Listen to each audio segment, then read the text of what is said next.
18ই ফেব্রুয়ারি বুধবার রাত 9টা থেকে সম্প্রচার হওয়ার কথা ছিল অভিনেতা রাহুল মজুমদারের নতুন ধারাবাহিক সাত পাকে বাঁধার। এই ধারাবাহিককে জায়গা দিতে বড়সড় পরিবর্তন করা হয়েছিল জি বাংলা স্লটে।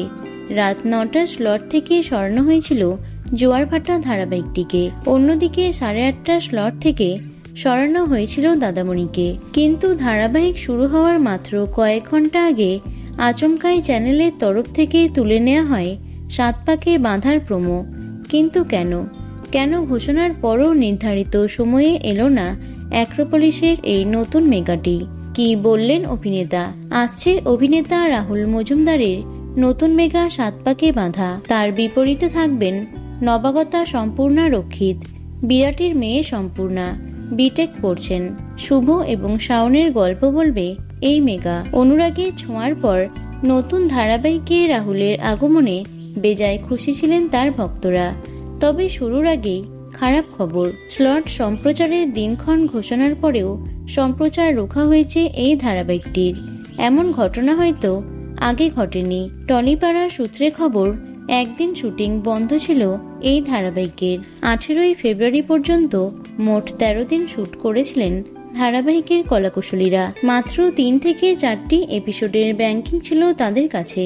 গুঞ্জন শোনা যাচ্ছে তাই হয়তো আরও কিছু এপিসোডের ব্যাংকিং সেরে তবে সম্প্রচার শুরু করবে এই ধারাবাহিকের। তাই হয়তো দিনক্ষণ ঘোষণা করার পরেও স্থগিত রেখেছে এই ধারাবাহিকের সম্প্রচারের। এই বিষয়ে জানতে হিন্দুস্তান টাইমস বাংলার তরফে যোগাযোগ করা হয়েছিল অভিনেতা রাহুল মজুমদারের সঙ্গে। তিনি বলেন, কেন বুধবার থেকে সম্প্রচারিত হলো না সাত পাকে বাঁধা, তার উত্তর তিনি নিজেও জানেন না।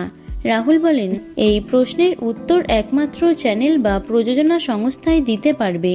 আমরা অভিনেতা, আমাদের কাছে কল টাইম আসে, নিজেদের সেরাটা আমরা উজাড় করে দিই, ব্যাস এইটুকুই। রাহুল জানান, হয়তো কোনো টেকনিক্যাল সমস্যার কারণে নির্ধারিত দিনে সম্প্রচার শুরু হয়নি এই ধারাবাহিকটির। অভিনেতার কথা থেকেই জানা গেছে মার্চ মাস থেকেই শুরু হবে এই নতুন ধারাবাহিকটি। তো বন্ধুরা, নতুন ধারাবাহিক সাত পাকে বাঁধার জন্য কে এক্সাইটেড অবশ্যই কমেন্টে জানিও। ভিডিওটি লাইক এবং শেয়ার করো। এছাড়াও টলি দুনিয়ার অন্যান্য খবর পেতে চ্যানেলটি অবশ্যই সাবস্ক্রাইব করে রেখো। ধন্যবাদ।